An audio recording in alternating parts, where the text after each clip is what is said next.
Good morning and welcome back to day 2 of the Co-Create Design Festival 2022. Yesterday we had a fascinating conversation which you should be able to still find both on Facebook and YouTube, and if you missed it for whatever reason, please go listen back to it because some fascinating issues coming up and some early start to solutions around how we create and design water-sensitive cities.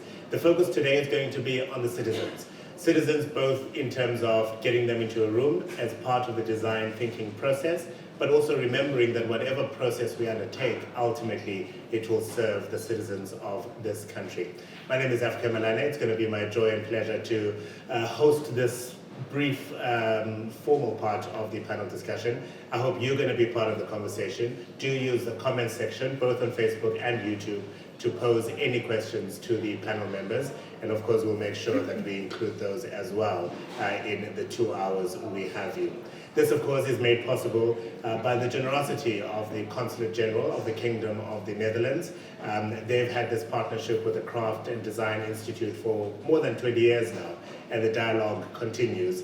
And it is a culmination of what has been several months of creative exchange dialogues that really gave us the meat of what we need to be discussing here today. They've worked this year with University of Cape Town's Future Water Institute, as the City of Cape Town, as well as the Institute for Landscape Architecture in South Africa. And just at the top of it, I always like to thank those who made this possible. They've put together an incredible panel of guests. 3 of them are joining me here at Young Blood on Bree Street in Cape Town, and we've got one joining us virtually from KwaZulu-Natal, and I will introduce you to them shortly. But as always, we start, of course, effectively with our host today, the Consul General for the Kingdom of the Netherlands here in Cape Town, Helen Regis. Helen, lovely to have you back. Yesterday was amazing, wasn't it? It surely was. You'll need to use your microphone so that those joining us online can hear you. Good morning. Good morning. Yes, it surely was amazing. It was a very, very... All right, I think you need to flick it on. That's what they're trying to tell me. Erica, you better start doing that as well for your Erica Alk, of course, the CEO of the Craft and Design Institute. Excuse me. Thank you, Africa, for the warm words again, and welcome to everybody here again today and also at home watching it online. Yes, I really thought it was amazing yesterday. I heard so many interesting things from Johannesburg and from other cities where the cities are trying to deal with this issue of water and water scarcity.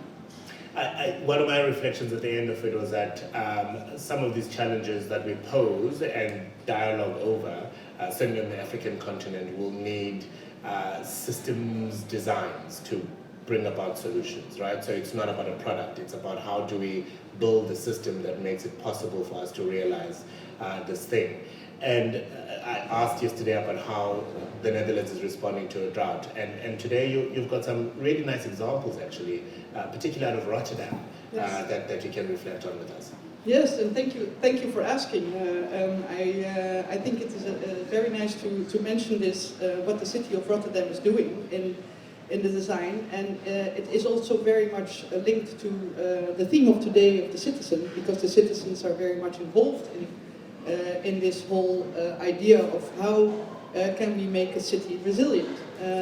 So the example includes in the city of Rotterdam to save water, permeable pavements, water squares, rain gardens, and storage. And what Rotterdam is trying to do is with public and private landlords to develop like a green-blue grid. And that means that you have plants on rooftops, that's the green part, but these gardens and these plants are equipped with reservoirs for excess water flows, so that's the blue part. And not only does that mean that you have a way to deal with the excess water, but you also save water for the times when we have droughts, and it is quite unbelievable, the Netherlands being such a country of water, but we had the worst drought in a century last summer. So these are some of the examples that city has engaged upon. And central to those engagements was the citizen. Yes. Both in terms of getting their buy-in to let's look at this solution, and then having them participating in that solution. Oh, absolutely. I think it has really made the local citizens very enthusiastic. And anybody who has access to a rooftop is also making gardens themselves, like personal small gardens. So you see not only that the city is doing it in a larger context, but you see local homeowners also participating in this and following the examples that are done in a larger scale. Now, Erica, in Cape Town and South Africa, generally our roof gardens are like that. There's an English word for it, I'm sure, but you know what I mean, which means planting gardens on our rooftops would be a challenge, because given our weather, you would think, one, let's take advantage of that. You help with regulation of temperature. And two, we have a food insecurity challenge in this country that we need to address. And the question is that it would be lovely to see an example that they're demonstrating in Rotterdam in a South African context. Yeah, I was just thinking as you were speaking that, and it's like, I mean, I suppose maybe this is also a communication challenge, is that there are so many examples of solutions that are really kind of simple in a way and quite exciting, but also game changers. But people also just don't, they don't know what they don't know. So how do you share? How do we effectively share examples of what people are doing? Because some of these things could be done organically. They don't necessarily need a city or a municipality to drive. They can be driven by citizens. And we've got great examples of that. I remember, sorry, I forget the name of the organizations, but it's Abalimi something. And they work with primarily women who are in various neighborhoods in Cape Town. And they have these planting cooperations, if you like. And then whatever excess fruit and vegetable they have, they will then sell it to people in the suburbs and generate money in that way after feeding, of course, their own families. That notion of planting in a tire, so a used tire, and filling that with sand, soil rather, and then starting to plant fruits and vegetables. Yeah. So we have aspects of the examples. Yeah. But I think actually, I mean, I suppose the problem also in poorer, under-resourced communities is that you need some of those starter resources. So I kind of often wonder around why are the sort of townships and informal settlements often so barren. Yeah. And it's because people, they don't have access to water and taps and the start-up resources to start a vegetable garden. So I mean, I think that is something where then sort of there does need to be intervention or support from other players. We are placing citizens in focus today. What are you hoping to get out of the discussion? So, I mean, this is, I think, my kind of favorite topic. And, well, I'm interested to hear from the participants about the experiences of it. I think it's, there are kind of two ways of looking at it. The one is sort of from the ground up, is how do citizens actually take charge themselves and drive solutions. And then the other part of it is how do the sort of systems people, the municipalities or organizations, work with citizens in a way that is kind of respectful and acknowledging people's experience and own kind of expertise based on their experience. So, waiting to hear what absolutely. Because Helene, the minute you involve citizens, both from the let's understand the challenge, let's put in place a process to design a solution, hopefully that is focused around water, because that's the theme of this festival. And then as a citizen, I'm a beneficiary of whatever that process is. It empowers the citizen, doesn't it? Yeah, it is on. It really does. It does empower the citizens, and perhaps we are privileged that the citizens also demand it. to come back to the example of Rotterdam, the city of Rotterdam couldn't have done it without the involvement of the citizens, because they feel very strongly about their city and they want to make their city beautiful and green and blue. So it goes both ways. Absolutely. Well, thank you very much. I know you'll be here for the entire 2-hour discussion, and I'll have you back on stage towards the end just to reflect on some of what you heard. That is, of course, the Consul General of the Kingdom of the Netherlands in South Africa, that's Helene Rekkers, as well as the Group CEO of the Craft and Design Institute, Erica Alk. The two organizations have been working together now for more than 20 years in coming up with some challenges, but more importantly, solutions to those challenges. And of course, this year we're focusing on water-sensitive cities and how to build them. And our focus this morning is going to be on those citizens and how they should be part of the process, and hopefully show up some examples where they have been and they are celebrated in that way. A reminder that this evening there'll be the Co-Create Blue Green Cities Design Awards. Really, it's a culmination of what has been a wonderful festival where we'll be recognizing projects and initiatives that enhance best practices and focuses on water quality issues. And I do hope that you'll be joining us, even if it is virtually from 6 o'clock this evening. I'm certainly looking forward to that. Now, joining me on the panel are incredible women and an okay gentleman. I do apologize, Patrick Matau joining us virtually from the University of KwaZulu-Natal. He's a researcher there as well as an independent consultant, and he is a mean mind on his head without a doubt. But with me here, I've got Georgia McTaggart. Georgia is a Cape Town resident, an efficiencies consultant by profession, and she started the Help Up initiative in 2018, which aims to protect the environment as well as create economic opportunities. Dr. Sharon Buchner-Murray, excuse me for butchering your surname, project manager at the Stellenbosch University Water Institute, as well as managing director of COGO, which is a collaborative governance for water security primary cooperative. And we're going to hear some wonderful examples of the work that they do.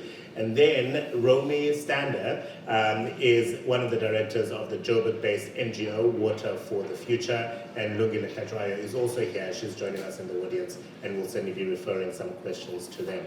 Ladies, gentlemen, joining us virtually, thank you very much for coming through to Cape Town. I hope you're all having a wonderful, wonderful start to your day. Georgia, let me start with you, and perhaps let's start with understanding what the Help Up initiative is all about. Thank you, Africa. Help Up is about compassionate disruption. So it's not a political organization, it's not a labor organization, and essentially it is an environmental organization because it takes into account that humans are the environment too. And I think that what we attempt to do, or what we strive to do, is to remind our citizens that as part of the environment, yes, we have a responsibility to the environment as it serves us. Obviously, the air we breathe, the water, I don't have to go through the whole list. But also that we actually have the right, and we are all entitled to enjoy that environment. And that we all have an opportunity in some way, through various skills development programs, yes, education, but project-based mostly, to actually create that environment. And that is what Help Up is. It's really about bringing awareness to things in a positive and proactive way. I like that, because we often enjoy the constitutional right to a healthy environment, and water specifically, because that's the focus of our festival. But we often forget the responsibility that we have as individuals to ensure that. Correct. That's exactly right. And one of the projects that we do, which I can go into later, involves a street garden in Khayelitsha, and the project's referred to as Kirstenbosch in Khayelitsha. It's not a plant, it's not a vegetable garden. It's actually a traditional medicine garden, so all your endemic flora from that particular area of the Cape Flats is planted by Busi Nomyaye and her team, and nurtured by her team, and respected by what is becoming a neighborhood. So it's a really exciting project because you're saying, let's stop the separation. Let's stop saying township and informal settlement. Let's start saying neighborhood.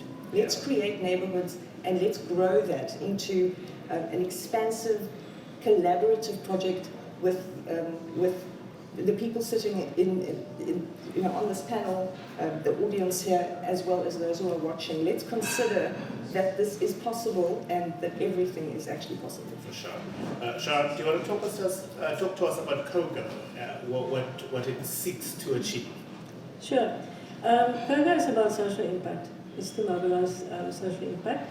So use collaborative governance as a way to build sound relationships, safe relationships, to track commitments, because there need to be commitments to be able to execute, and to make sure that there are sustainable links between communities in the catchment, or different water catchment areas.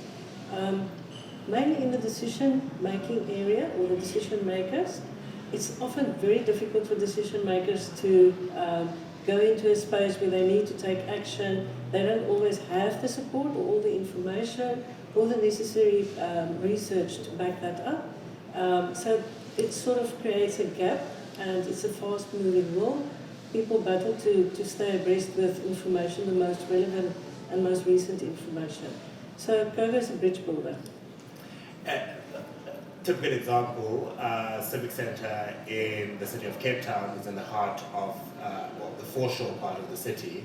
And if you're going to be making water decisions for somebody who lives in Strandfontein, unless you are aware of the community, the lived experience, the challenges that they face every day, you're going to not really make the most informed decisions, which will impact the community. Yeah. So we work very closely with the Department of Water and Sanitation, different NGOs, that also works with the Department of Water and Sanitation, Environmental Affairs, the Department of Agriculture, especially their river monitoring and maintenance in the river maintenance program, different international projects such as UNESCO, and they all move into communities. So there are people, very able people, that have the relationships with these different communities, and we aim to bring them together, to give them a seat at the table when we discuss very important things that has an impact on your life. And how have you found that has shifted the needle? The fact that community members, the citizen, is in the room when those decisions are being taken? Well, to give you an idea, I started with my research in 2012, and it was a hectic situation. There was so much siloed environment. Now I'm actually pleasantly surprised, especially this year, with the Department of Water and Sanitation, how they reached out and said, please help us, we're working with the NGOs, bringing the different role players together to work on solutions, very solutions oriented. So we also get to meet people that we don't know, and to learn from them. What do you want, what do you need, how do you see this? It's never top down, it's always a bottom up, but COGO itself is a middle out. Yeah. So work with authority and power structures where the decision makers sit, and the solutions, the complexity of the solutions and the reality. And I know you brought us some examples, we'll go through those a little bit later. Romy, Water for the Future, what are you seeking to do with your organization? Hi, can you? Yeah. Hi. It's a difficult one just to answer like that, because when I started the work of investigating what was this Yukske River where it daylighted, I had no experience or background in environmental affairs per se. And, going down this rabbit hole and understanding that the only way you could make a difference to improve the quality of the river was to look at it holistically. And, you can't separate the human aspect from the environmental part. And where the Yukske River daylights in Johannesburg is such a loaded, energetic spot as well. Everything that happens in the canal, around it, on the banks, it's another whole ecosystem.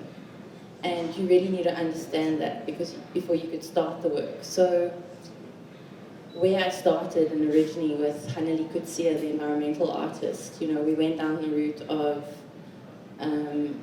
consulting the experts and understanding firstly that we needed a blank slate and a reliable set of reports and information that we could start from and build from. And so we first commissioned all the various reports that would then inform our environmental management plan that we could then use and compare with the city's data.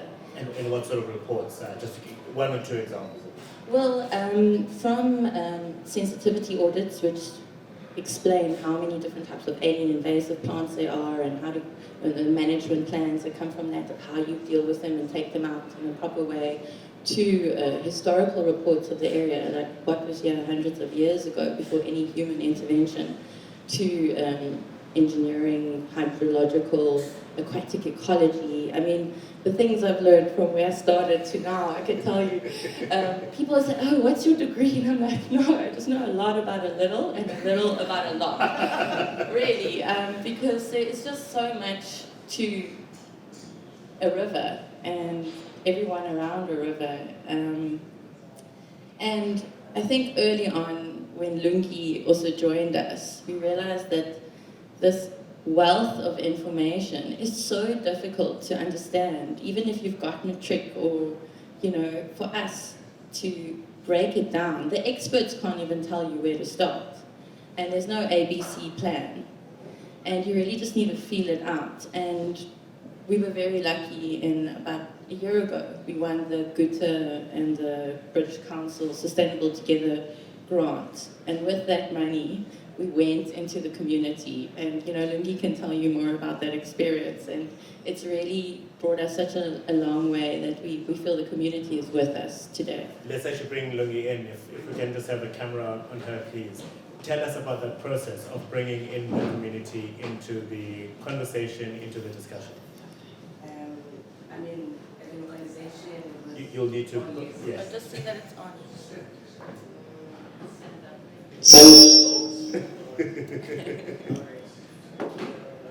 No, so you'll need to switch it on and leave it on, and don't worry, the people at the back will manage the levels and all of that.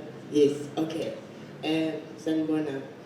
So I was just saying that as an organization, it was really, really important for us to come together with the community and share knowledge, right, with all the scientific, the research. It had to come to an ordinary folk that can understand it on small bites and relate to them, understanding that I can make a small difference that can add into to a big difference. And listening to the community was really key for us, because you know, we can think we understand, but we really don't. And how do we bring all that wealth of knowledge that's sitting with communities into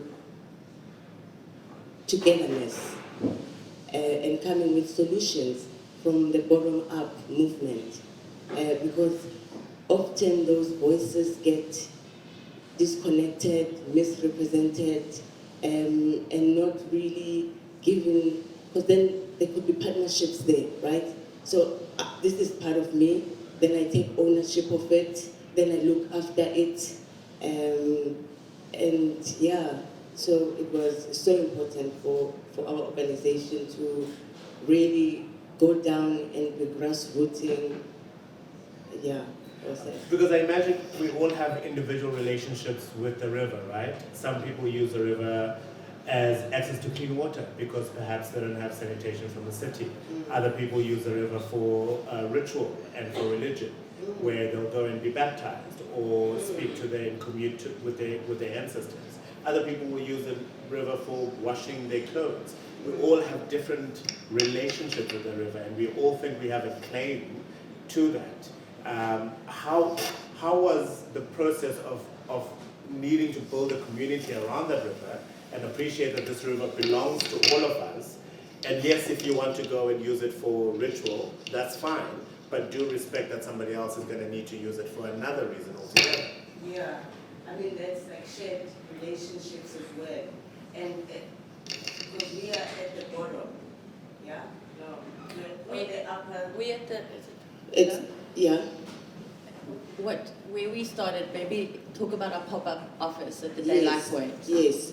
So we are intercontinental polluters, right?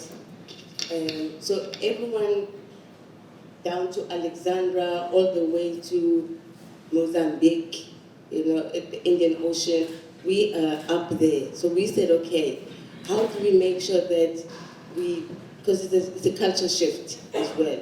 For a long time, people just dump stuff because it's going. They're thinking, okay, it's not here.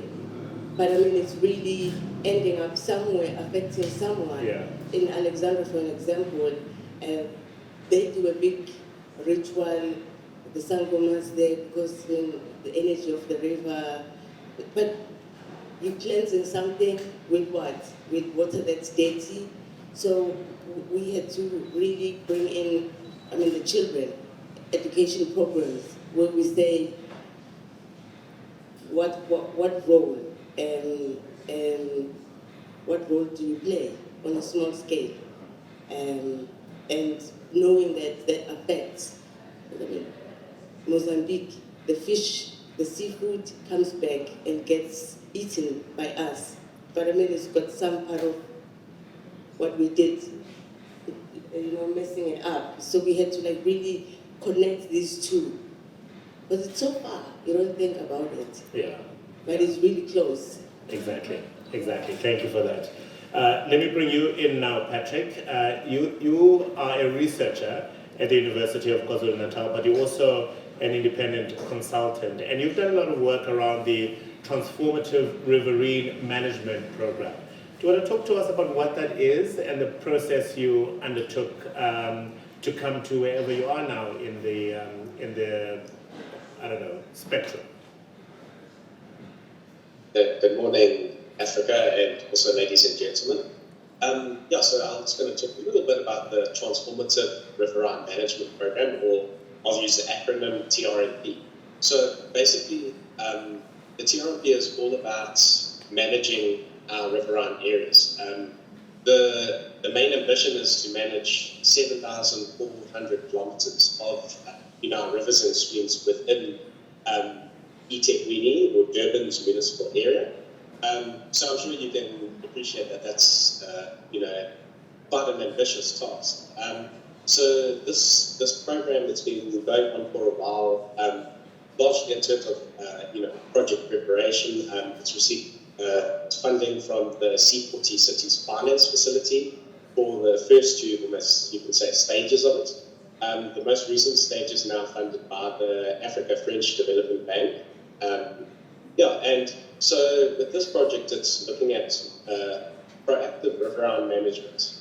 It's based on a stream cleaning model known as Seashlands and Levo. Okay, and with that model, it basically looks at the moment, it's managing just over 500 kilometers of streams and rivers, basically clearing 3 meters either side of the watercourse, with using community cooperatives. So this program was first thought about in 2007, and then actually finally implemented in 2011, and then now this has been used as the base of this Transformative Riverine Management Program. With the TRMP, it's had a business case development, it's had a benefit cost analysis completed, then there's also been an implementation plan developed, and then at the moment we're looking at developing catchment partnerships, so that includes state and non-state actors, and then it's actually going to be going down to looking at developing precinct plans and then also catchment forums. So that's basically the TRMP in a nutshell. How I basically got involved in it is that, I'm doing my PhD in development studies at UKZN, and I'm looking at water-society relationships from the 1850s until present day. So your discussion yesterday was really interesting to me to actually pick up some of those things. But then, as part of my PhD, I joined what was known as the NERA 2030 research project, which was in collaboration with UCT and then also the Chinoy University of Technology. And we were looking at this interesting concept of transformative adaptation. And with that, we were looking in Durban and in Morocco. And basically, through our research project, we brought together Durban's riverine community. So that included the local government, it included, non-state actors, so your NGOs, CBOs, citizens, and we actually co-produced a definition of what transformative adaptation is in these riverine areas. The municipality actually really liked our research and also some of the other case studies that we introduced through this research program, such as the Palmy Catchment Rehabilitation Project, the Alaric Pilot Project. So we actually brought all the the different types of knowledge and governance models into this co-creative and co-produced space. And the municipality really liked that. And the TRP is also drawn on some of these other projects that are actually being implemented in our municipal area. Thanks. Yesterday we covered the topic of cost benefit because quite a bit of the conversation was around revenue and how municipalities are extracting quite a bit of revenue from selling water to you and I that comes out of the tap and all of that. And we often don't think about the work and the investment that needs to go into, an example, working on our riverines, that will not necessarily generate a revenue for the city or the municipality, but as we saw with the recent floods in KwaZulu-Natal, the work that you did actually went on to save quite a bit of the not only welfare and livelihood, but also, quite frankly, lives of people in the communities around those riverines. Yes, Africa. So just focusing specifically on the TRMP, with this, at first we were going to do what's known as the cost-benefit analysis, but because it was being undertaken from the municipality's perspective, the actual word was twisted around to benefit-cost analysis, because as municipality, you should be interested in your benefits, for common spaces and those type of things. So just some of the findings from the benefit cost analysis was that for every R1 that the municipality spends, there would be about R2.60 worth of municipal and social benefits. So that's R1 spent and then R2.60 benefits. So that's good. And that was just using the Seashlands and Belo stream cleaning program as the actual basis of this case study. And this was just this exercise was just purely looking at avoided damage costs, to municipal culverts. So that's basically the bridges going over your little rivers and streams. And so it actually gets quite technical and goes into a lot of detail. Then also as part of the TRMP, I'm also involved in other actual river rehabilitation projects, such as the Palmy Catchment Rehabilitation Project, which is contributing to the TRMP. And one of the actual activities that we do there, that's kind of just emerged out of all our different partnerships, is this, we have this community-based flood early warning system. And so basically, there's also, interestingly enough, a Netherlands connection there through it's what's known as the Delft Fuse system, so Delft Forecast Early Warning System. So basically, the engineers from the Coastal Stormwater and Catchment Management Department in the municipality, they get this technical data on the storms and the different storm cells, and interpret how they're actually moving. then we've actually got, WhatsApp groups where like it's communicated, say, to like myself, and then also Professor Kathy Sutherland, and also some community members along, the river, and then we actually go and look at the river. So I live on the Olmi River, so I'll go out and have a look at the river, see how high it is, and then we actually give warnings to people downstream. In our particular catchment, there's this quarry road west informal settlement, which is right at the bottom, and it's actually, some of the settlement is within the floodplain. And so we've got this where we also, other WhatsApp groups where that actually links with enviro champs in this community, and also community leaders. And during the Durban floods, we were using these different types of knowledge. So this technical knowledge coming from like the science-based knowledge, and then also local knowledge, looking at like what different people along the river were saying, and also in the community at the bottom. And so basically during the flood in April, around 350 structures within the informal settlement were washed away after 10 p.m. at night. Okay, so in the dark. We also had load shedding as well, which added to the challenge. But not one life was lost, and that was due to this community-based flood early warning system. So what's been actually quite important there is that this community has been part of this Olmi Catchment Rehabilitation Project for, maybe 7 years now, 7-8 years now. There's been trust built. Like the lady who spoke second on the couch, we've been involved, in building trust and, actually being like a bridge between this community and the municipality. So it's been, that was actually one of the good things that have actually come out of, this terrible flood that we had. But to just put it into perspective, when you look at Durban, we've got a major problem with informal settlements. This is just one informal settlement.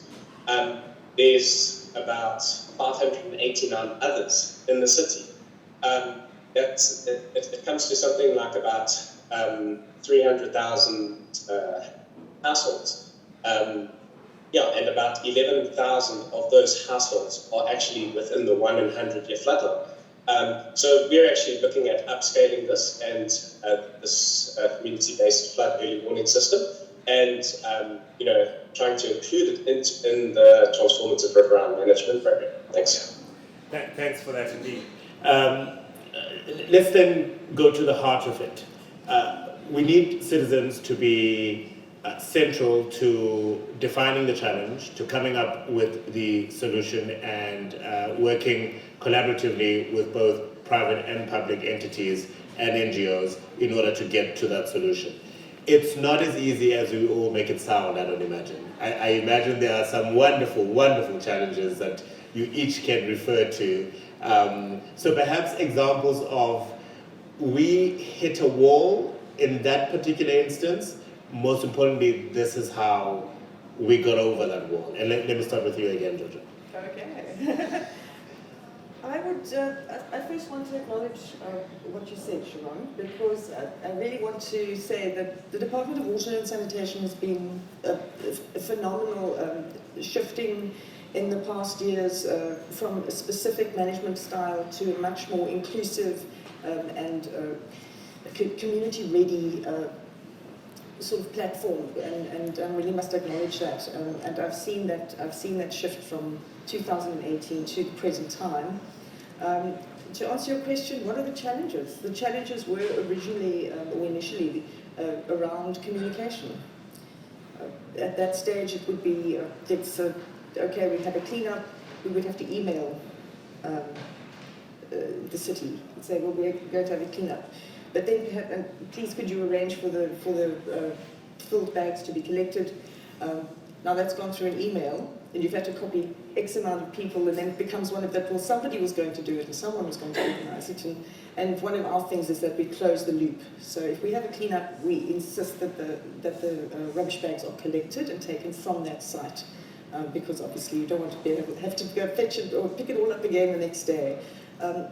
So that is definitely something that I feel that has been pivotal for all the cleanup groups and environmental groups that are involved in plastic or waste collection, is that communication between municipalities and those cleanup groups. And it also starts to build the trust from the ground. The people working on the ground can trust. I've done all this work, my back is sore, I'm going home, and I just know that this isn't going to be there when I walk to the shop later. It's going to be collected. And that is the beginning, the fundamental basis of how we rebuild societies, is by creating connections and actually being allowed and actually allowing ourselves, to rely on the services that are and should be provided to us, no matter where we live. Yeah. So that has changed. So it's great. Now it's a quick WhatsApp. Hi, it's not raining today. We're off to clean up. We'll be ready at 11. Thumbs up. We receive photographs back from our team.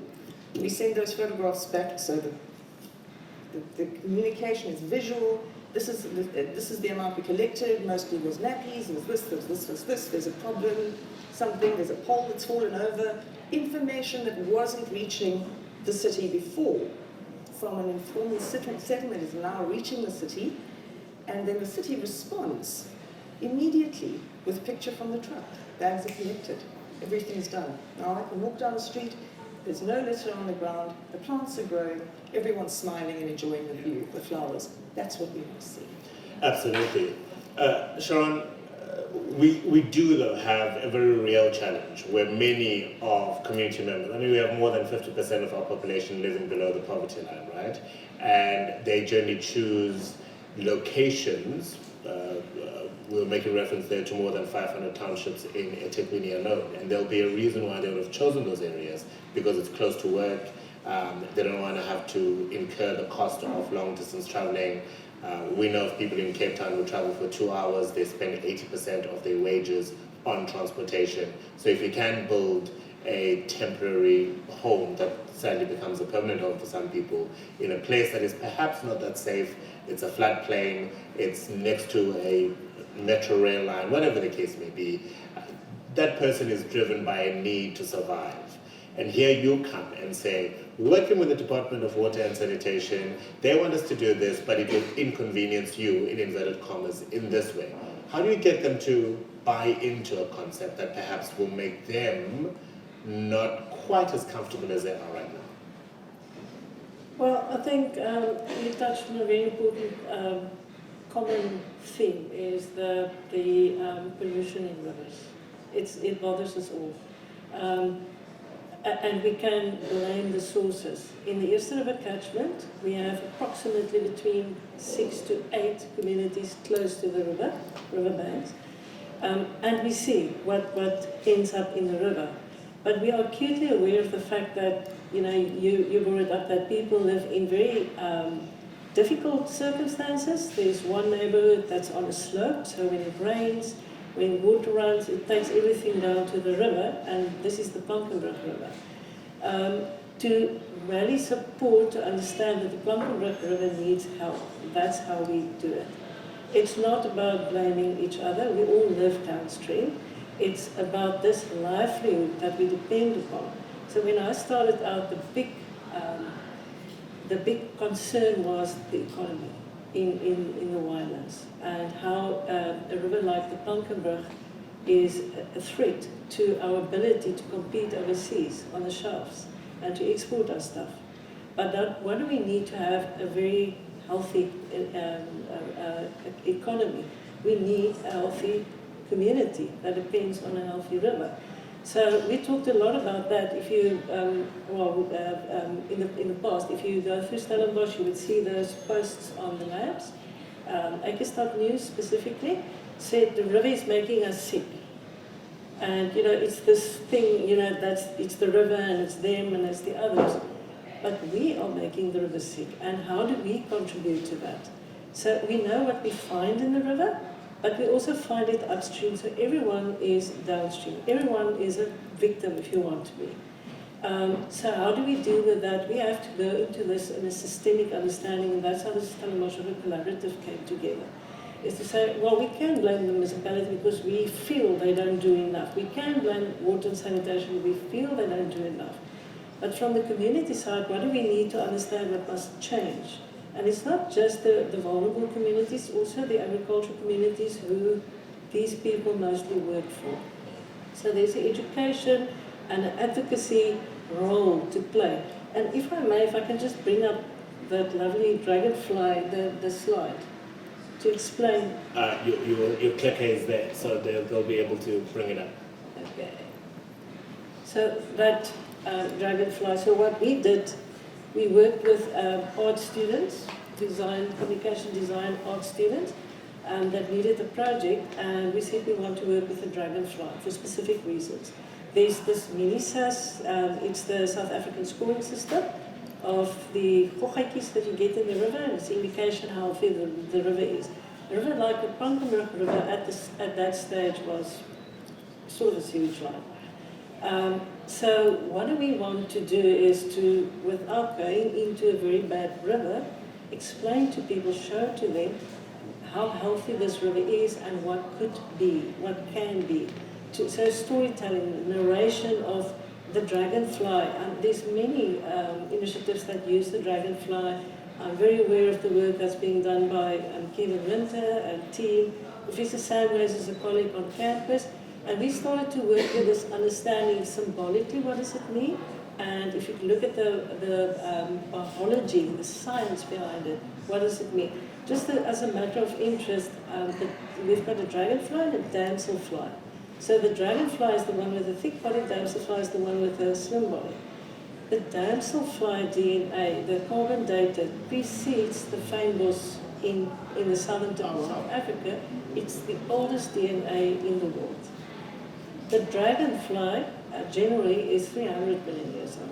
But that specific knowledge, you need to see that specific dragonfly in the Western Cape to understand how healthy our environment is in the water bodies.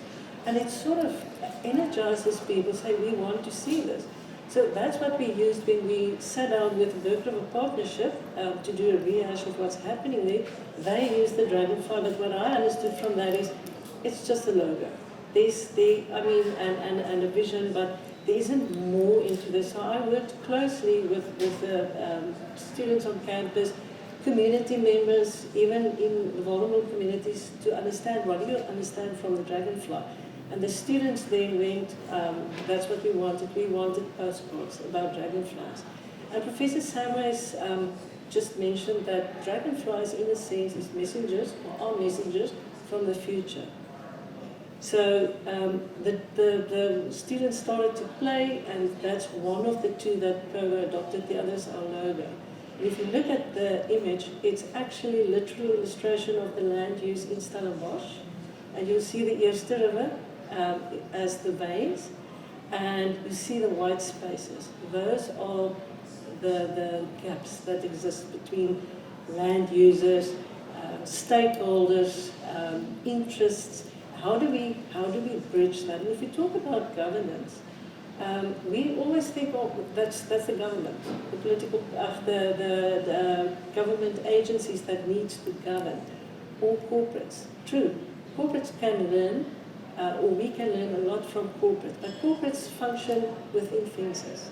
They want to reach out, they want to work with vulnerable communities, but they don't have that time. So what happened is with this research is we started to work with the commons. You might have heard about the tragedy of the commons. Free riding, it's open to all, it's difficult to manage, it's difficult to manage waste and all of that. So how do we go into that space, sit around the table and choose the one thing that matters to us, the river. So starting with influencers and decision makers, that's my focus, is actually corporate governance.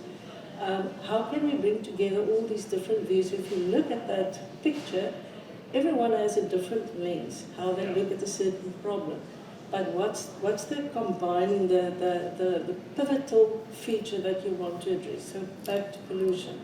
What type of pollution? So we're partnering on a UNESCO project, looking at surface water, available water. It's one of 4 case studies in South Africa, but this one in Stellenbosch is surface water. But we can never ignore the fact that we have to look at quality. So not just the visible stuff, but the invisible stuff, which are way more harmful to people. So if we don't have healthy people, we can't have a healthy economy. And how do we work together to address the pollution in the rivers? So the visible stuff, I think, is easy. It's perpetuating, but it's the invisible stuff that worries us. So we are now working with CLS Group. It's a French company. They do tracking of plastics with remote sensing to see where it makes landfall, because in the end it ends up in the ocean. And how to inspire communities, all the communities. Like a dragonfly, it's an ambassador, it's a proxy to see where it goes. So if you talk to and that's what we started to understand this year when we worked with water and sanitation, they invited us into this space. How can they be inspired to come to the table in a non-threatening space? That's very important. And interestingly enough, corporates also feel the same. They want a pre-competitive understanding of this interrelations, this interdependence on something, the vein of life that goes through community. Dr. Joe Barnes once said that if you look at the river, it tells you everything, it mirrors what's happening in society. Yeah, absolutely. In Gauteng, did the fact that the Yexke River at some point made headlines, I remember having to talk about it for a very long time and never having seen it before. Like I live in Cape Town, and yet because I broadcast to Joburg as well, it was something that was on top of everyone's mind. And then of course I went to go visit it, and I saw what was there. This is now going back about 8-9 years ago. A really challenging situation. Does that help, or does that hinder the process of engaging with not only community but all stakeholders who need to come to realize a common vision around the river? Well, you know, where we are located at the daylight point of the Yexke, we've connected with other very active citizen groups further along and downstream that Lungi also referred to. And one of those groups in particular is the Alexandra Water Warriors, who I take my hat off to. It's a group of 100 people who've been working for over a year, not being paid, wading in that water, removing macro debris or plastics for now. Rand Water has reported a 45% increase in quality of the water from that year downstream. And downstream are the wealthier estates, and you know they have money to obviously look at these problems. And the point is, it's such a big problem actually, but I don't like to use the word problem, because especially in South Africa we have so many problems. And you know how we go about things personally within our Water for the Future organization is that we approach things as solutionists. Like we do guided walks with communities, and we now have businesses and journalists and you name it, like, and we do this 1.5-hour walk where we take everyone and anyone and even people with their dogs, and we walk and we show them this is where the stormwater infrastructure is imploded. We don't say point fingers or stamp our feet or blame government. It's like, this is what we're planning, and we've submitted a grant for this, and this is what we're going to do here, and this is a solution we've implemented here, and the community can see it's working. The Alexandra people come, they look at it, they're like, wow, we can do this with the building rubble that gets dumped. You know, it's so impactful when you're there and you can experience it for yourself, and you can make up your own mind as to, okay, what's going on here? I understand this firsthand. And I think that's key in the discussion from all of us coming together, you know, those sitting in the offices and the corporates and whoever the academic institution is like you say, going there and looking and listening, like Lungi refers to. So I don't know if you want to come in. Yeah, I just wanted to add as well, how do we build stronger and better connections between the citizens, these resources, the government, the business, and the knowledge as well, so that people are enabled, right? Because when they are in that position, then there's that attitude of helplessness. It just goes because you have all this information, you have all these resources, because no one really wants to clean the river if they're hungry. Like, they just, it's just not there. Because that's the reality, right? Yes. Because people see taking care of the environment as a luxury. Like, you have to have the luxury of time and resources in order to help to take care of the environment, as opposed to realizing that it's an essential part of your livelihood. Yes, and bringing that economy and making it secular around us, you know, because then it's just appealing. Yeah. Yeah. So I mean, for us, those bridges were so important. Yeah. Yeah. And sorry, just on that, like in Gauteng, you know, we don't have that access to nature as you do in the Western Cape, that luxury. And where we've worked, because we go block by block down the river, you know, nature is literally coming back. The bird life has changed. The bees are coming. You see these things. It's refreshing. I crave it when I haven't been there for a few days. I live in the area, but if I haven't been to our happy space, it's like I need to go for the walk. And the grasses, you know, you see this coming alive. And Johannesburg, in that sense, we don't have that around us, and we desperately need this. It's such a tough city, and we need a safe, clean, nature-filled space where we can just actually go and relax in this crazy everyday life. And when we take the people, the kids, I mean, Lungi focuses particularly on the kids. The future. Exactly. and it's just, it's magic. It's like the people with the checkbooks and stuff. You show them that little bird with the long black tail that's never been. Have you seen that? Have you seen that in Joburg? And you know, you don't need to now do another presentation because they can see for themselves. This is where we are. This is the reality on the street, and this is what's possible, and it's happening. You know, so that's very encouraging. Yeah.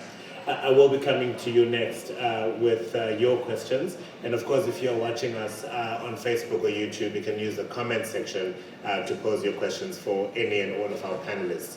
Patrick, let me ask this. There are reports out of KwaZulu-Natal that one cannot swim in the ocean because of E. coli. How do we turn this tragedy into an opportunity where we can showcase the fact that if we don't take care of our rivers, of our water, we will be sick, literally, because we are reporting cases of increased E. coli? Yeah, so obviously, just to explain a little bit more on the situation, the E. coli situation in Durban, you know, even before the April floods, the E. coli levels in our rivers wasn't the greatest. If you actually just look at almost like the geography of Durban, you know, and its context, we're a city full of rivers and streams. So, like, you know, as I said, there's 7,400 kilometers worth of rivers and streams. That's very far. That's, you know, like almost 12 times going from Durban to Johannesburg. And I actually think managing that, it's very ambitious. Also, another kind of an issue is just how, you know, we kind of have our built infrastructure and our wastewater treatment works and our pipes are always in, you know, the lowest parts of your catchments, and that obviously coincides with rivers. So then when you actually have, you know, say flood events or, you know, like lots of rainfall and those type of things, this can cause damage to your built infrastructure. And so now, in our case, okay, we've had our, you know, like water treatment works, our pipes, pump stations being heavily damaged by, you know, firstly it's like the velocity of the water and the porosity of this actual water, of the flood water. But another kind of key consideration, particularly in Durban and KwaZulu-Natal, is this problem of alien invasive plant species. Okay, and you might think, well, how's that related to built infrastructure? But if you actually look at it, when we have kind of floods, your invasive alien plant species generally have shallow roots, and they often get washed away by your flood events. And they tend to actually accumulate by the built infrastructure. And what we've actually seen is after the flood, if you actually analyze like the different photographs, you'll often see that at the bottom of like below bridges, there's all this invasive alien plant matter and also some indigenous, but mostly alien plant matter. And then that actually maps also with your solid waste. Okay. And so that basically blocks up, your river channels, your stream channels, your culverts. And then the water actually eventually just goes around your built infrastructure and actually damages it. So, by actually proactively managing for, like your different types of invasive alien plant species, your solid waste, basically ensuring that your river corridors are clear and water can flow, you can actually prevent these type of things. Also, what I just wanted to, I know this isn't related to the question that you specifically asked me, but also just what you asked some of the other panelists. In the Palmy Catchment Rehabilitation Project, we actually had this very similar, like process that was mentioned by Georgia, where, initially in this space, this informal settlement had a really bad relationship with the local government. And we actually came in there and, through our one research project, and we were asking people, throughout the Palmy catchment, what is your relationship with the river? What is your relationship with the natural environment?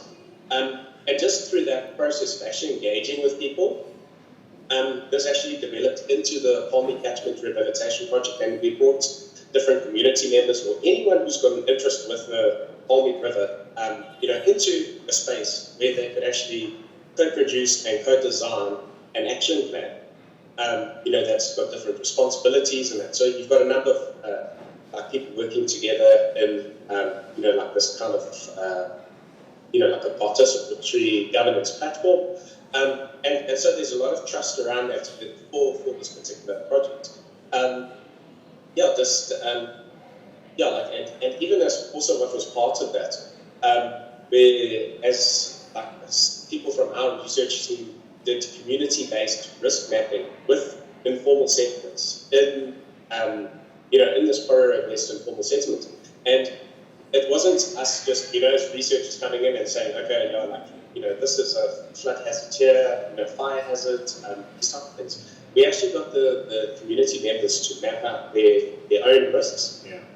And then also negotiate amongst one another and say, okay, no, that's where that is, and then someone would say, no, what about this and that, and so we actually learned a lot from the community members and brought them, to the university, made them sit in the boardroom, which some people don't really want informal settlers to come into the boardroom at a university. So this was actually quite a bit of like a transformative process, but it was all about them actually understanding, where these risks are, and also then this then informs our action plans and practices in riverine management. So that's what I'd like to just add. Thanks. No, thank you very much. Time for questions now. Getting citizens involved in the process is essential. It will take work, it will take investment. There's no magic potion, unfortunately. At least that's what I'm hearing from the panel members. It does take time to get the buy-in, but it is essential for any solution to be sustainable and also to empower ultimately those citizens. So if you have any questions for our panel members, please raise your hands and the microphone will come to you. And a reminder, if you're listening to us or watching this rather virtually, to use the comment section on either Facebook or YouTube to pose your questions. Who's going to put their first hand up? Who's going to put their hand up first? English is my fourth language, people.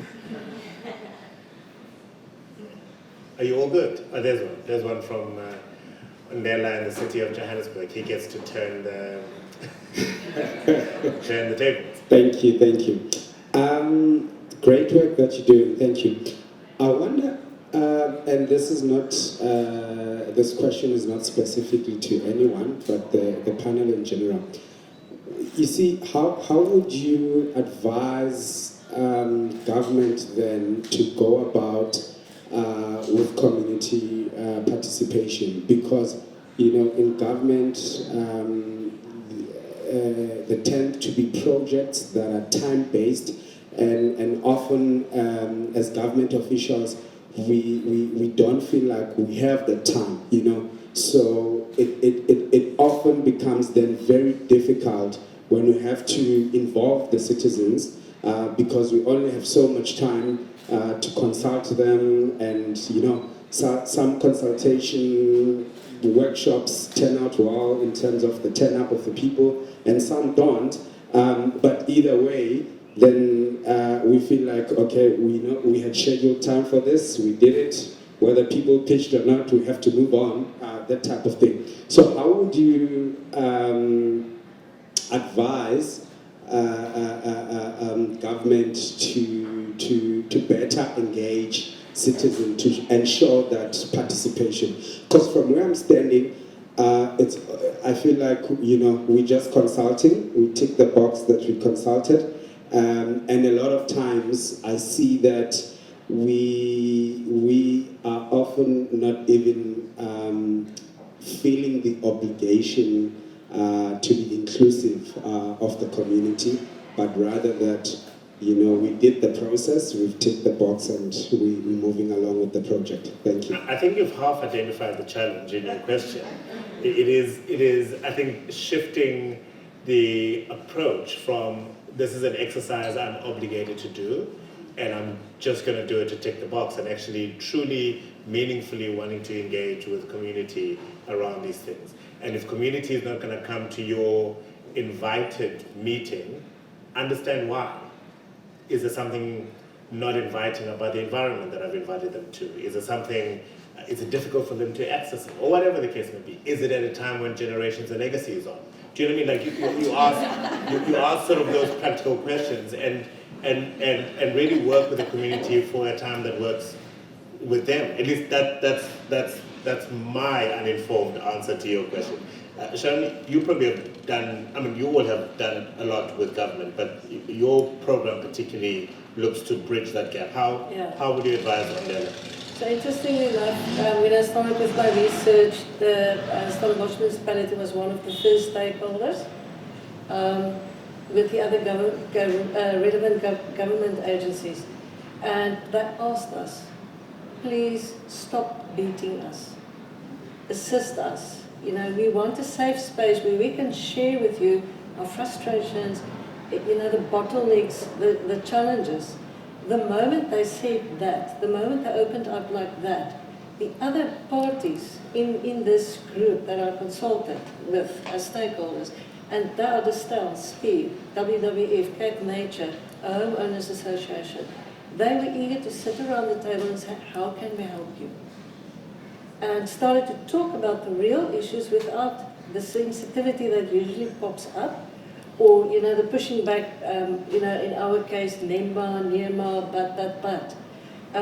We know about that, so that's the first thing. You have to know what your policy framework looks like, but you also need to know what informal norms may come into this place. How do we engage with each other? What does the rules say?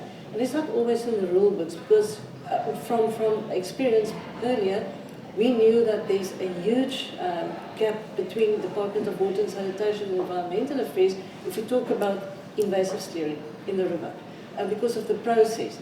And to explain, we had a situation, I think it was in 2014, where some sewage ended up in the East River because there was maintenance on the wastewater treatment plant. And it was just as the tourists arrived for the Christmas season.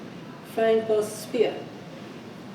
Because of those relationships, people could literally take their phones, Spirit could call water and sanitation, a specific person, and a specific person at the municipality and environmental affairs say, this is the situation. We have one of two routes that we can go. We can go lawsuit, this is something we want to take legal action on, or can we deal with this in a different way? Thank you, Steve, for seeing, there's a different way, because we were around the table for so long.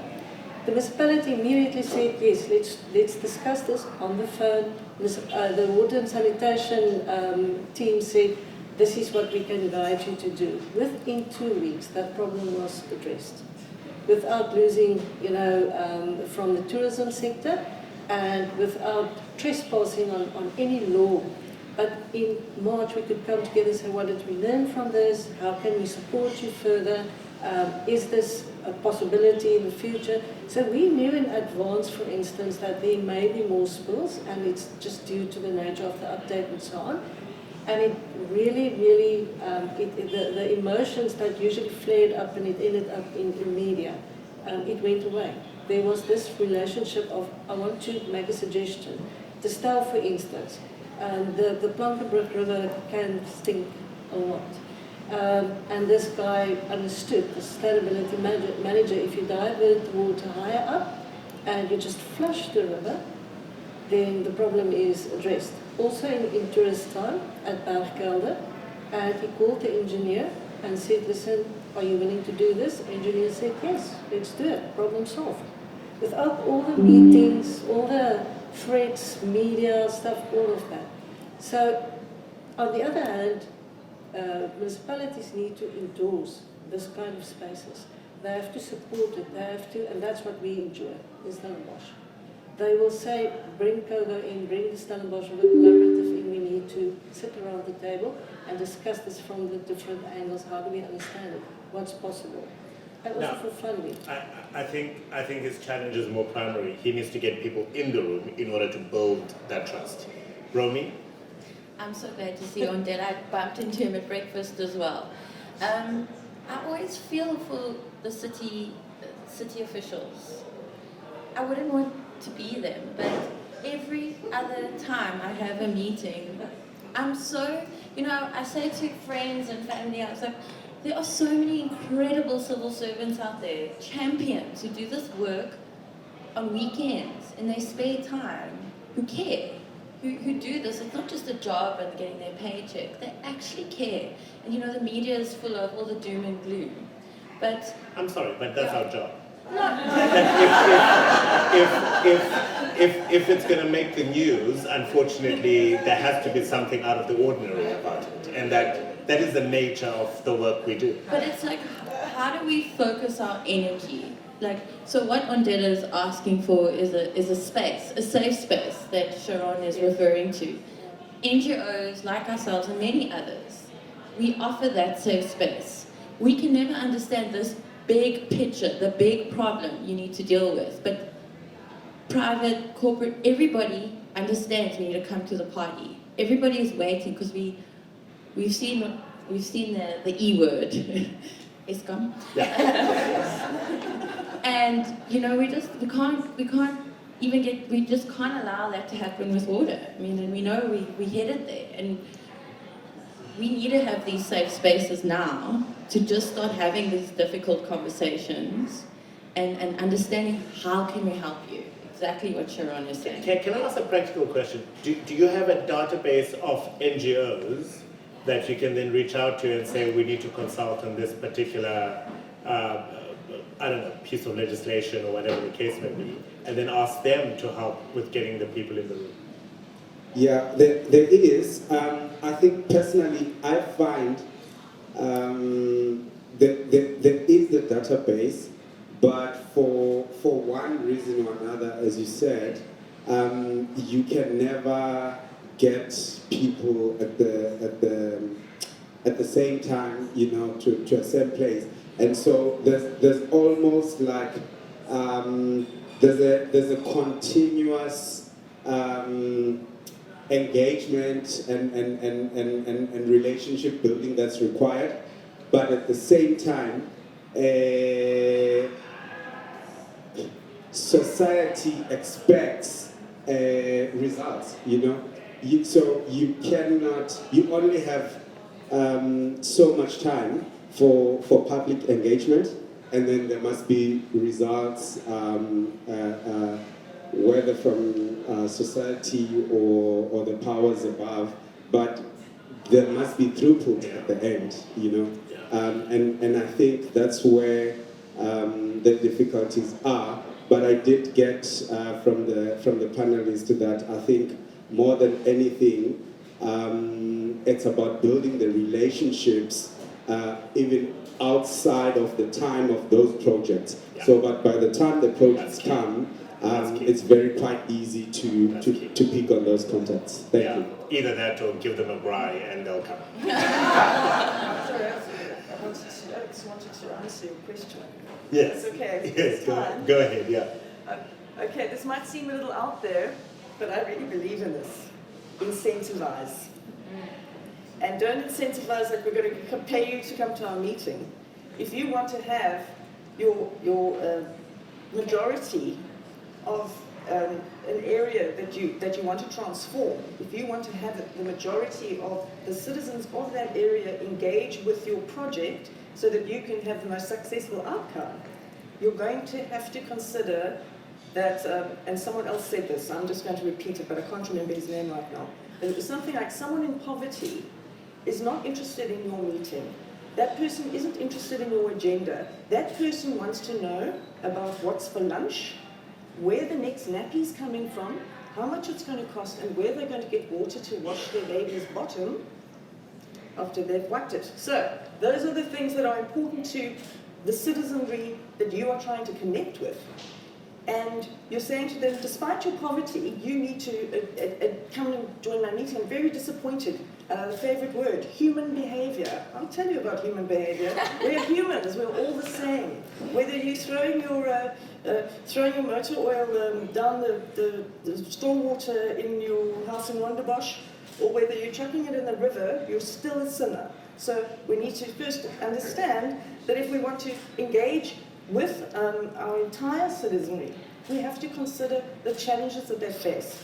So here's the solution. Create depots. Say, we will pay you 1,000 Rand per ton to bring your waste to this depot. Register here. Boom, card. Are you with Time Bank, Capitec? Where are you? In they go. And you don't have to bring your ton on the same day. We're not asking for that. Trolley at a time is fine. Bring it, dump it, swipe it. Money in the bank. You hit a ton, $1,000. Wow. No street litter. No junk in the river. We'll pay you more for your motor oil. No more mess. And then what will Romy and I do? Get excited about alien invasive removal because you can make firewood, weave, mulch. Here you go, sell. Guys, these are all wonderful solutions. He needs to get them into a room to have a meeting. That's his primary challenge right now. And perhaps go to them. I mean, that becomes a solution where you actually go to where they are as opposed to expecting them to come to where you are. This will continue over lunch. My next question. Hi, thank you. Andrew McDonald, City of Cape Town, in the catchment stormwater team. Just perhaps to reflect on some of the work that we're doing under our Livable Urban Waterway program, which perhaps answers your question to some extent, is community engagement is absolutely critical. And you cannot do it to tick the box because some environmental authorization requires it right at the end of the process when all the design work's been done already. You've got to go from the very beginning. And we're going through that journey now with about 4 or 5 of our projects.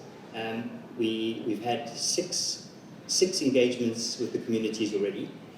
We've got the next 3 coming in the next couple of months. And it's hard work, but it's incredibly important and it's very rewarding. The people that I've met, the local community leaders, the passion that these people have, the knowledge of the river that they have, that no city official or consultant engineer will ever know because they don't live next to the river. They don't use the river every day. They're not a school kid that crosses the bridge made out of mattresses every day just to get to school. So projects, when they are conceptualized, have to account for the time and the budget and the resources necessary to do the engagements. So it all starts when you conceptualize the project, and you can make the time in the project program, you can allocate the budget for the necessary engagements, and you can write the scope of works so that that kind of work is actually done. And I would highly recommend that certainly for river projects, rivers as important socio-ecological systems, that society is at the top table in the discussions, meaningfully contributing to what that river space looks like. And through this process, we're already seeing some wonderful spin-off benefits. The formation of a friends group in Westlake Village, an impoverished community who see the river as a liability. It's a place to throw rubbish, effectively. Yet it has such potential to be a community asset. And a local newly formed co-op has created a friends group. They've reached out to the established friends group across the motorway in the well-established leafy suburb of Kirstenhof. Two communities who would previously never have spoken to each other are now collaborating and connecting, creating a friends group. They had their first cleanup last week. I'm going out there this afternoon, in fact, to help with a school group walk around, connecting the Westlake Primary School with a number of others in the area. And it's activating the community, and that would never have happened through a project run out of the head office of a municipality. But how did you do that? How did you activate the community and shift the dial in that community that this is something that we need to take on as a project? So each community is different, each project space is different. So the very first thing is we reached out to the councillor. Thankfully, she is already connected in the community, incredible woman, and she already has relationships with really, really important community leaders. She connected us with them and made a lot of phone calls. Went out to the village and actually visited these people, made time to engage with them, warm them up to the fact that this project is coming and we need your help, we need your involvement. Make them part of the process rather than just sending them an email saying there's a workshop next week. They were able to then reach out to their networks, their connections, their friends, their families. The religious community, very important. Tap into churches, tap into mosques, tap into early child development centres, any NGOs that are working in the space, and just general community leaders, that are out there. So it's very important to map these people before the project starts and to engage with them from the very outset. And we're still at the beginning, so what the future holds, I don't know, but certainly from what we've gone through, it's looking very promising.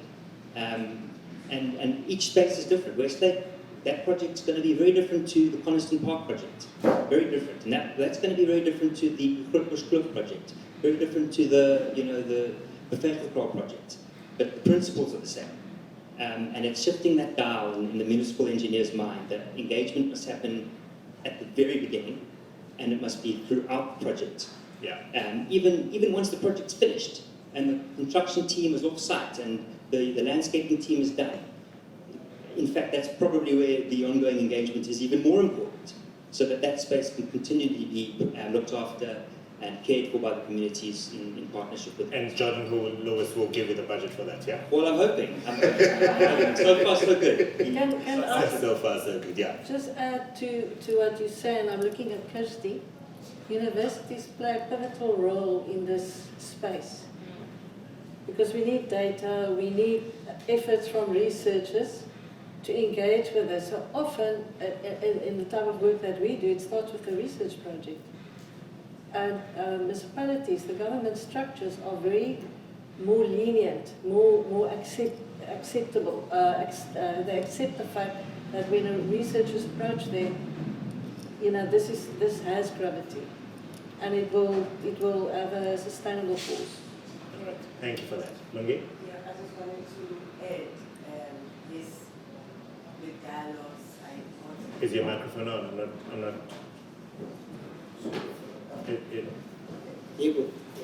No, I was just saying I want to add to, yes, public dialogues are important, but there's a need for creative interventions. For us, we used theatre with the kids to use it as a voice, to use it as a representation to social issues, because it just hit home deeper to them than to have these talks, because then they get to feel, okay, how does it feel for the sea world, you know, living in spaces where it's just polluted with our consumerism. You know, it's just not fair to them. So we found that those interventions really have a deeper impact than just talking, ticking boxes, and yeah. Yeah. Do you mind passing it on to the lady in green, and then we'll go to the lady in white after that? Yeah, so this is just connecting with quite a few things that have just been said. My name's Laura, and I work at CPUT, so I come from an academic background, but also an art and design background. And well, there's two sides of the involvement of the arts, all kinds of arts in processes like this for me. The one side that I'm quite interested in is if we think about the word aesthetic, if we can define that word as the opposite of anesthetic, and this is not my invention. I heard this from a lady called Shelley Sachs. She's someone who works in social sculpture. But if we say that aesthetic is the opposite of anesthetic, then aesthetics and art is that thing that enlivens, that makes us feel, that is the opposite of numbness. And I think that, so in the arts have this amazing ability to make people aware of, to make them feel certain things, like you mentioned now. And then the other side of it is that when we do research for projects, then if we do research for resilience building and for sort of life-centered design, then we do need to include all voices, and many social research methods don't allow for that. So what I'm an advocate of is using arts-based and participatory research methods to collect very rich data that can give us insights and include voices that would otherwise not be included. But what we found is that using arts-based and participatory research methods it is very resource intensive. It takes time, and it's not a rush job. So maybe in the planning of projects at a municipality level, the planning of the project and the project timeline needs to take into consideration that that part of the project will need a certain amount of time. Einstein said if he's got and this is going against what you said earlier on being solution driven, but if he said if I have a problem to solve in 60 minutes, I'll spend 55 minutes on the problem and 5 minutes on the solution. Because really taking the time to understand the problem will save us so much time and resources in the long run. Which speaks to what the City of Cape Town official was saying there earlier, that you go and understand the challenge along with the community, as opposed to only engaging the community at the end of the process where you've already designed your solution that you're effectively imposing on that community. So I'm seeing it in the same way as how I think one should treat ethics in a research project, where it's not you don't write up an ethics plan, get it approved, and then you're done with ethics. Ethics is something that you have to think about before the project starts and way after the project ends. So involving communities also is something that needs to happen before the project is even planned. Good luck to the bureaucrats. the lady in white, please. It is on. Good, cool. So Tamsin also from the City of Cape Town, so we're sticking together today. I've been working with Andrew on the Liverpool Urban Waterways programme since the inception, and that was, I think, an important part of where we are now, is that inception and that framework document that we put together that very clearly stated one of the outcomes of each project needs to be a friends group that then is involved at the end as well as in at the beginning, and being very much a part of that process of development and implementation, etc. One of the other things I do is run an open space working group, and we've been doing a number of site visits across the city to, some of them are water spaces, but some of them are just parks. And what's been very interesting is to see where the successes are, and the successes are those spaces that have some kind of a vision, some kind of a master plan, and a master plan, people don't like that word, it's got that blueprint, it's inflexible, but it shows you what needs to be done. And I think where we sometimes fail is that communities get involved in solving a problem and then it's done and then everybody leaves. Whereas if you have a vision and a plan, say, right, well, this is what we've got budget to do, to do this, and next time we can do that. And there's this constant kind of building of that dream and that vision, rather than just of coming together around a problem. And who sets that vision? Well, the ones that, the one particular project that I'm thinking of is the Princess Flay, and that was through a community-based activism. Anisha, I think, was one of the panelists on one of the previous events. And they worked with the city and came up with a master plan. And that master plan is being implemented over time by the forum, the Princess Flay Forum, but also by the city. So there's this kind of ongoing engagement of work, of actual like project stuff, but also activation. And that's the other thing. It's not just about the project, it's about the activation. It's about bringing people in, it's about the using of that space, which then adds to that relevance of that space and that making, that nurturing of that connection between the people in the space, which if you're not going to do that, you're wasting your money. You might as well be just putting a big old concrete whatever it is in. So it's that, good stakeholder engagement starts at the very conceptualization of the program of the project. And it's ensuring that that idea ends up in that scope of work and that it's properly budgeted and properly resourced, etc. So it's that kind of it's making sure of threads, which is not always easy because sometimes you're just handing stuff over. It's like, right, done, off to the next stage of the sausage machine. Yeah. Let me ask you a politically sensitive question, which I appreciate you might not be able to answer. What? No. It is, in fact, it was established yesterday, and I want to hear what the City of Cape Town's sort of approach is. Politically, I suppose Cape Town is more stable, as in the same political party has been in government for quite some time now. Not quite what's happening in Joburg. But how do you divorce the political house of cards, Game of Thrones game that is happening at council level to the work that you're doing? Therefore, if you go into a community, you help devise a master plan, you engage and activate that community, how do you ensure that that project that started fruition is actually going to be seen through all the way to the end, regardless of who's wearing the chain at Civic Centre in Cape Town? So we call that making a project politically bulletproof. But I think the City of Cape Town is less of Game of Thrones, more Days of Our Lives. Do not tweet that.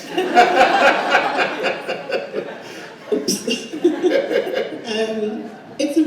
It's really hard. And I've seen a number of projects falter because of that shift in priorities, and I think we've been very lucky with our new mayor in how he's adopted the priorities we agree with and he's taking those forward. And it's not just the priorities, it's the budgets. If you really want to see if the city's prioritizing something, check the budget. And those budgets are, it's a 5-year thing. So I think what helps is to have really good public officials who set projects up in such a way that they're bedded down and they kind of have buy-in, but also to have partnerships.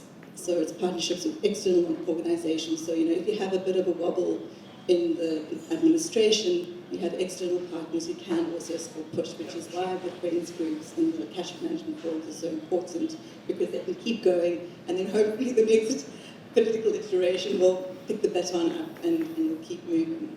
I do hope there's a forum where the metros meet regularly. In one of the creative exchange dialogues we had, we actually were praising City of eThekwini for its, particularly its drainage system and policy around that. That might have been you actually who said we could learn from eThekwini. Ondela is certainly making notes as we are sharing our experiences in Cape Town. We share what's happening in Stellenbosch. It would be lovely to have some sort of forum where officials get to, have this conversation and Our friends group. Our friends group, exactly. That says, this is what we did, have you tried that? Thank you very much for that. We've got a question in the lady in black in the end.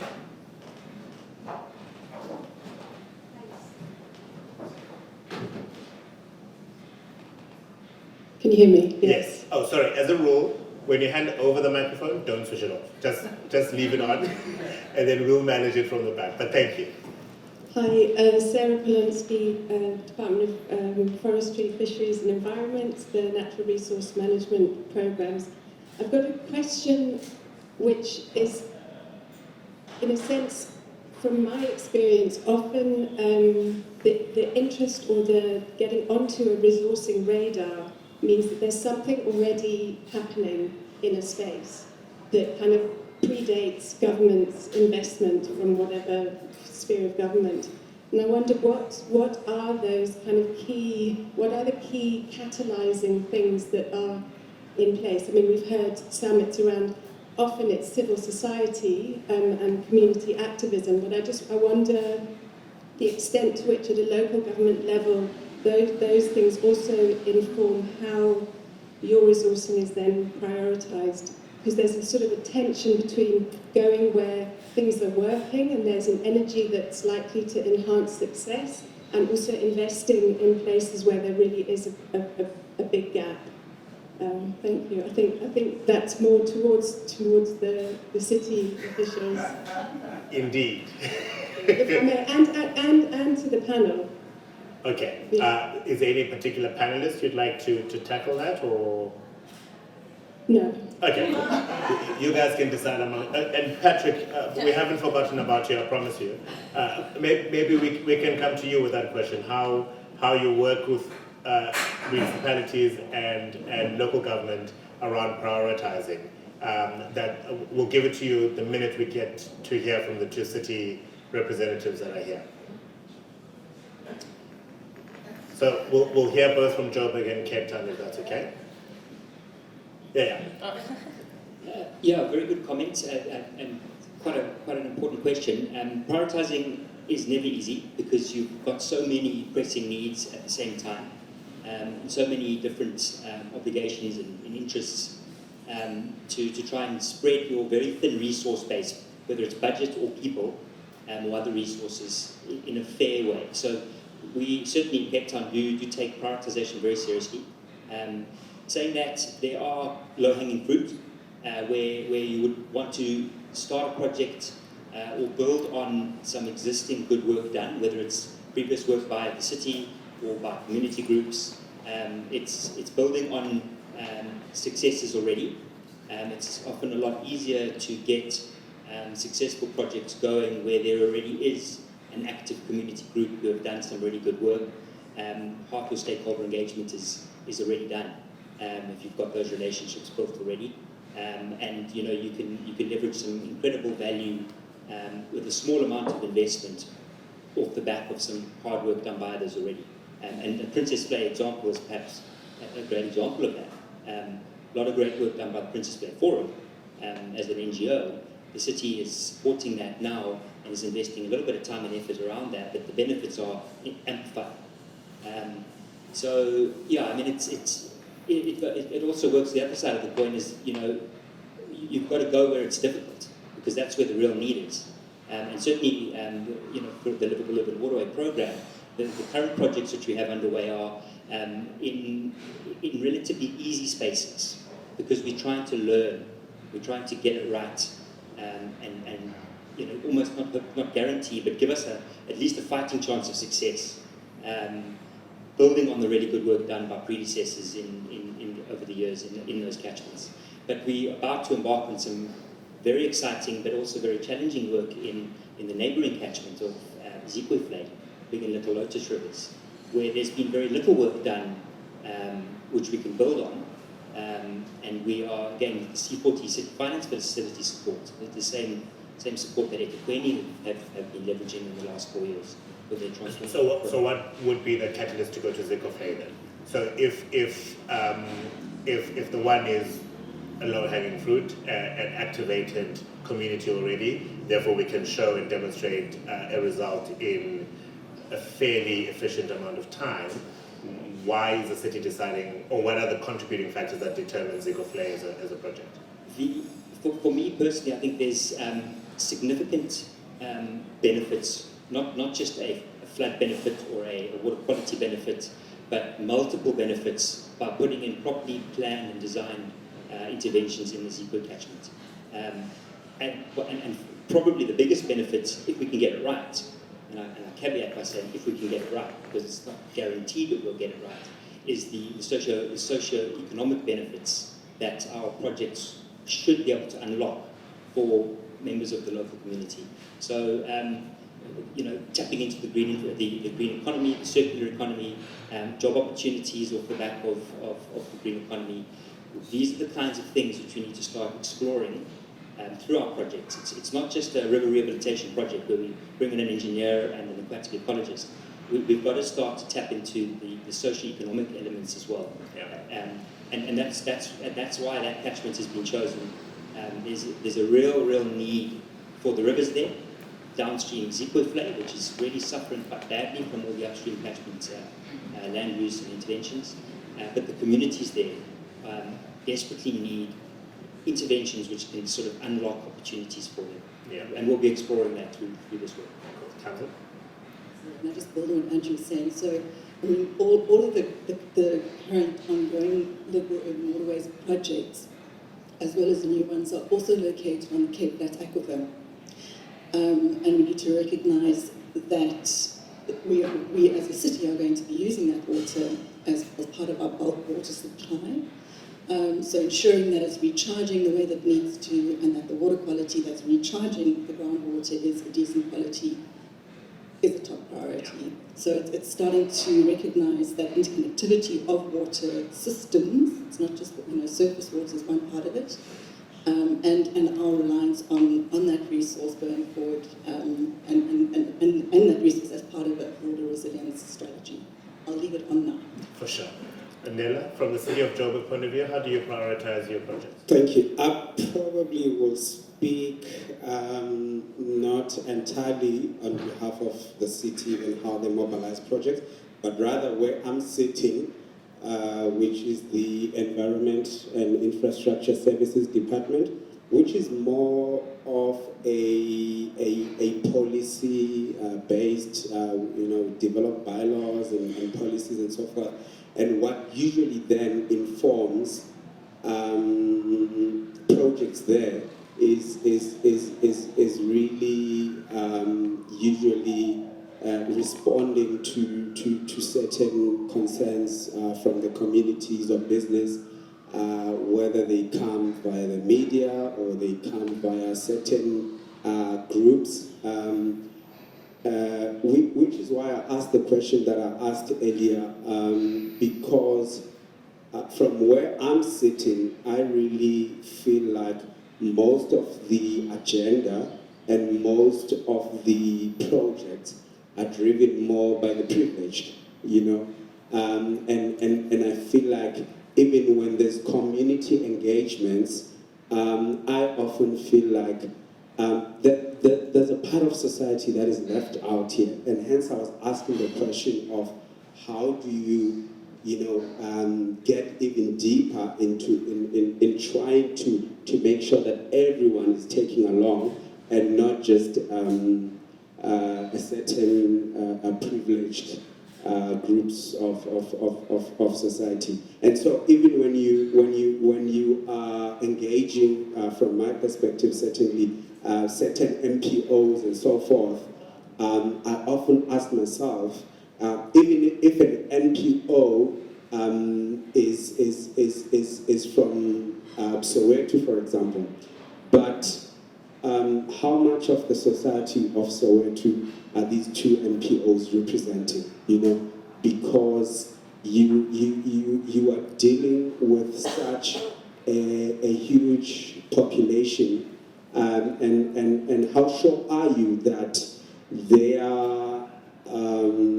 interests and everyone's input is considered in this group of 100 people, when I'm supposed to be doing a policy that's going to be affecting 6 million people in Johannesburg? Thanks. No, that's a fair point. Thank you. Patrick, I know you don't speak on behalf of the city of eThekwini, but you do quite a bit of work with them. How, from what you know, how does the city, what catalysts, I suppose, need to be activated in order for the city to say we're prioritizing this particular project? I would say, just from my experience with the TRMP, is that okay, when you look at our rivers and water, we need to manage it in an integrated manner. But if you actually look at how our institutions are actually designed, especially institutions with environmental functions, they operate in silos. So you need some type of way to actually kind of cross that. Okay, so in terms of the Transformative Riverine Management Program in eThekwini, they've looked at various and considered various things. Like what other people have already mentioned.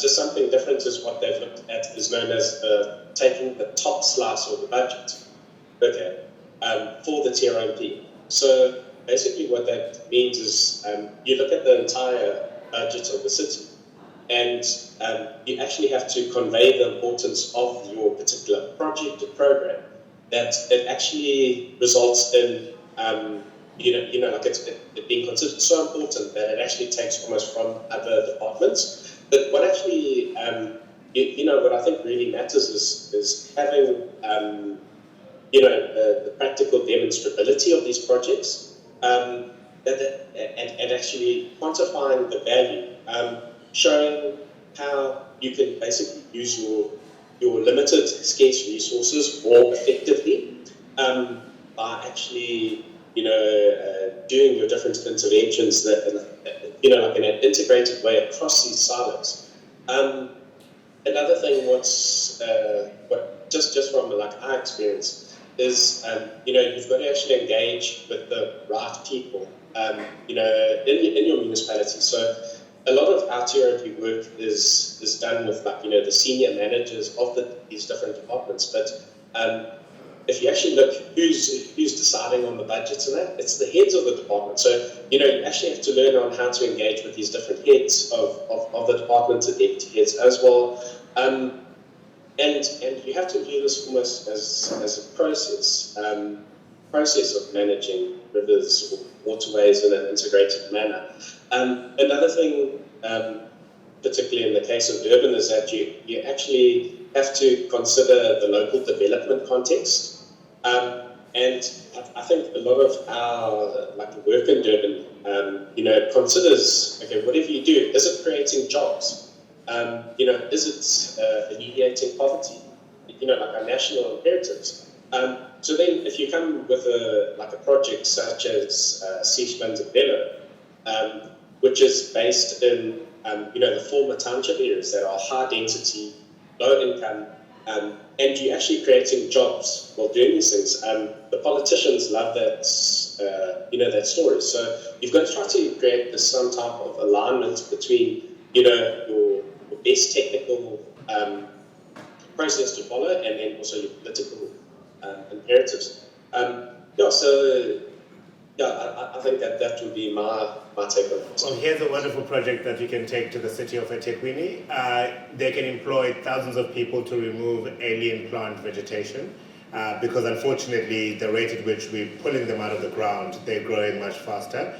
We can then give it to somebody who's going to turn it into biofuel, and all these airlines are going to start buying it and flying with it as opposed to the airline there. It really, really is a wonderful potential ecosystem that will help us take care of the environment, provide socio-economic solutions to some of the challenges that are really fixated. Well, fixated on the word, but they're there, and it seems that we're just not coming up with solutions enough to address them. That's one. That's for me. I'll take a 2% cut of whatever you make from it. Thank you, Patrick. I think, George, I'll give you the final question of the day before I bring in Helena as well as Erica. Le Rotodi Molapo, who's attending virtually, says, I'm a copywriter and digital content creator. I'm honestly tired of looking at organizations changing the world around me. How do I get involved in devising solutions with such social impact? Sorry, I can't remember the name of the person, but I'm going to say this to you. Lirotodi. Lirotodi.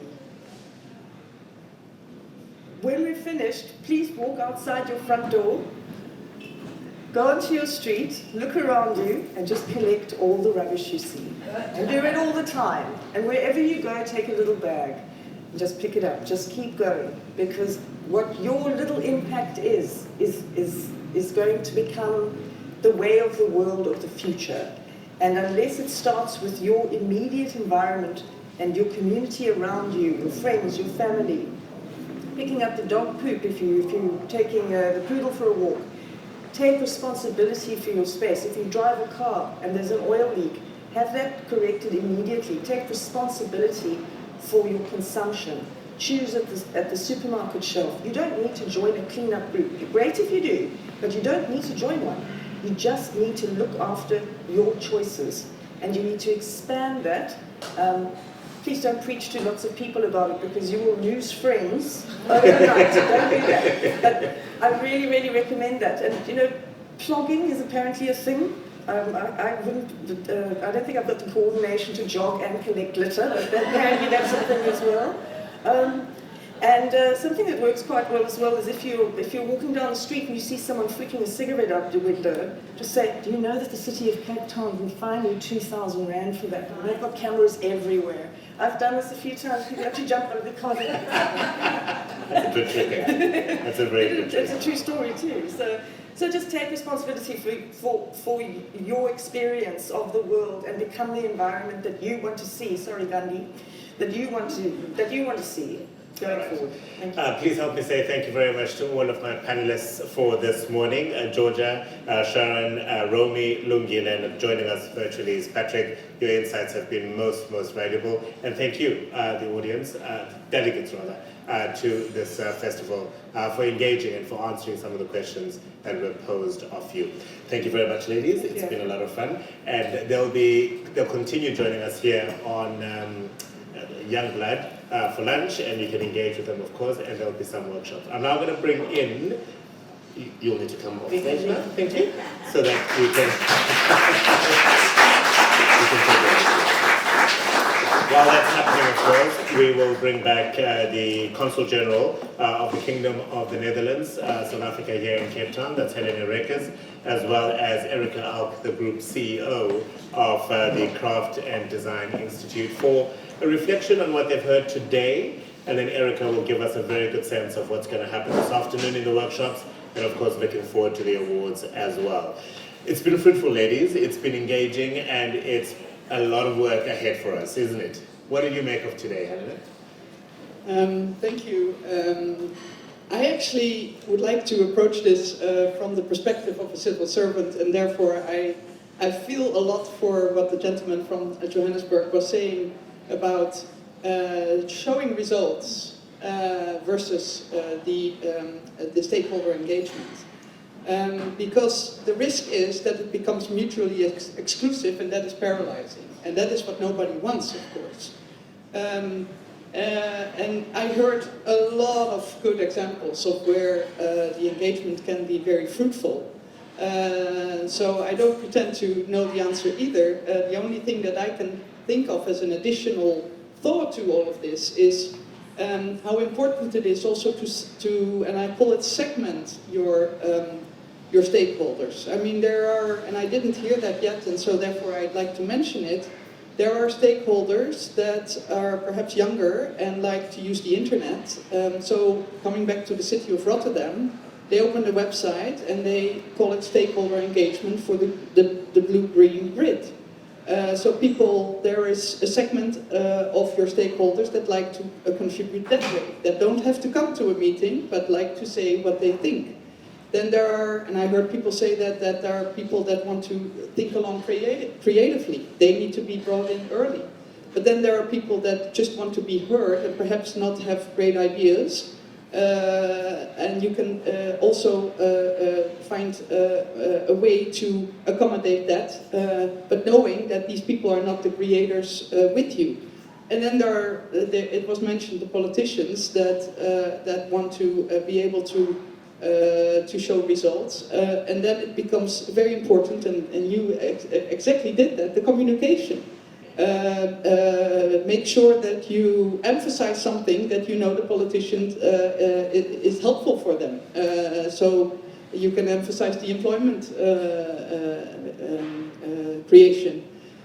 But the segmentation of your stakeholders, I think, is one that perhaps helps in this whole thought process of making sure that the stakeholders are heard, but that the results are also achieved. And I think for me, not only this festival, but the series of dialogues we've had all year, the one thing that we kept on coming back to is that it's the process that matters. It's a process that's important.